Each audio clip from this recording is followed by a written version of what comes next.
لوگ کہتے ہیں یہ عقیدے پہ کیا بات کرنی ہے. میں اس لیے آپ کو اس اہمیت کی طرف توجہ دلا رہا ہوں. اب دیکھو ذرا, جب بندہ مرے گا نا تو جس کا عقیدہ ٹھیک ہوگا اس کے ساتھ اللہ تعالیٰ کیسا معاملہ فرمائے گا, اور جس کا عقیدہ ٹھیک نہیں ہوگا اس کے ساتھ اللہ تعالیٰ کیسا معاملہ فرمائے گا. یہ باتیں بھی بڑی قابل غور. ایک تو میں نے آپ کو بتا دیا, ایک وہ ہے میرے نبی, یہ مشکات اور مسلم دونوں کے اندر روایت موجود ہے. میرے نبی پاک علیہ الصلوۃ والسلام نے ارشاد فرمایا, جو بندہ مومن ہوگا نا, جس کا عقیدہ ٹھیک ہوگا, اللہ تعالیٰ اس کو بلائے گا. کاش کہ آپ کے دل میں یہ حدیث اترے. میرے نبی پاک نے فرمایا, اللہ تعالیٰ اس پر نہ اپنی رحمت کی چادر ڈالے گا, اور اللہ تعالیٰ اس کو چھپائے گا, لوگوں سے چھپائے گا, اور چھپا کے اللہ تعالیٰ فرمائے گا, وہ میرے بندے فلاں گناہ کیا تھا کہ نہیں کیا تھا. وہ کہے گا کیا تھا. فلاں کیا تھا کہ نہیں کیا تھا, کیا تھا. وہ فلاں کیا تھا کہ نہیں کیا تھا, کیا تھا. میرے نبی پاک نے فرمایا, وہ یہی سمجھے گا اب میں گیا, اب میرے لیے بخشش کوئی نہیں. لیکن اللہ فرمائے گا, جس طرح دنیا کے اندر تیرے گناہوں پہ پردہ ڈالا تھا نا, آج بھی تیرے گناہوں پہ پردہ ڈالوں گا. یہ بندہ مومن ہے. دیکھو کتنا ریلیف دیا جا رہا ہے, چھپایا جا رہا ہے تاکہ لوگوں کے سامنے ذلیل نہ ہو, لوگوں کے سامنے رسوا نہ ہو. اور پھر ریلیف دیکھو کیسا دیا جا رہا ہے کہ اس کو چھپا کے, اور اسے پوچھا جا رہا ہے کیا تھا کہ نہیں کیا تھا, اور فرمایا پھر اس کا جو نامہ اعمال ہے نا, اس کے دائیں ہاتھ میں دیا جائے گا, اور فرمائے گا تو جنت کے اندر داخل ہو جائے.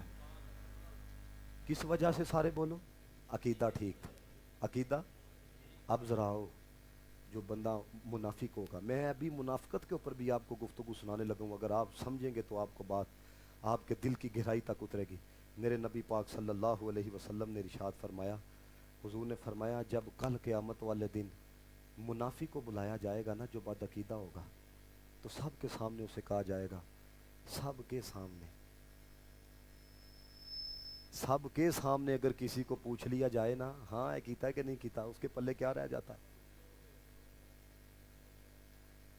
یہ ہے کہ اللہ تعالیٰ اس کو کل قیامت والے دن بھی ذلیل کرے گا.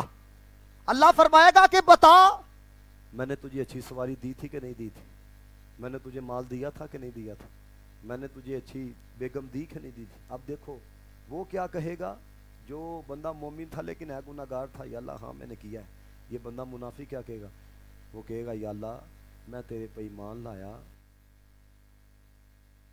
یا اللہ میں نے یہ کیا, یا اللہ میں نے یہ کیا. کبھی یہ نہ کہنا میں نے یہ کیا, بلکہ کہنا یا اللہ میں نے جو نیکی کی ہے تیری توفیق کے ساتھ کی ہے.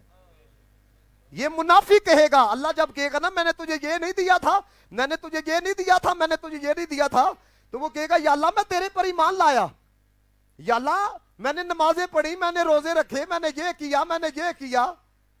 تو میرے نبی پاک علیہ الصلوۃ والسلام نے ارشاد فرمایا, اللہ تعالیٰ فرشتوں کے کہے گا اس کے منہ کے اوپر مہر لگاؤ, اور فرمایا اس کے وجود کا جو گوشت ہے نا, اور اس کے وجود کی جو ہڈیاں ہیں وہ گواہی دیں گی. اور پھر میرے نبی پاک علیہ الصلوۃ والسلام نے فرمایا اس کے پاس کوئی عذر باقی نہیں رہے گا. اور حضور نے فرمایا یہ وہ ہے جو منافق ہے, یہ وہ ہے جو منافق ہے. اور فرمایا اس سے اللہ تعالیٰ ناراض ہے, اس سے اللہ تعالیٰ ناراض ہے. اب مجھے بتاؤ, ریلیف ملنے کا مدار کس پر ہے؟ عقیدے پر ہے. کس پر ہے؟ عقیدے پر ہے.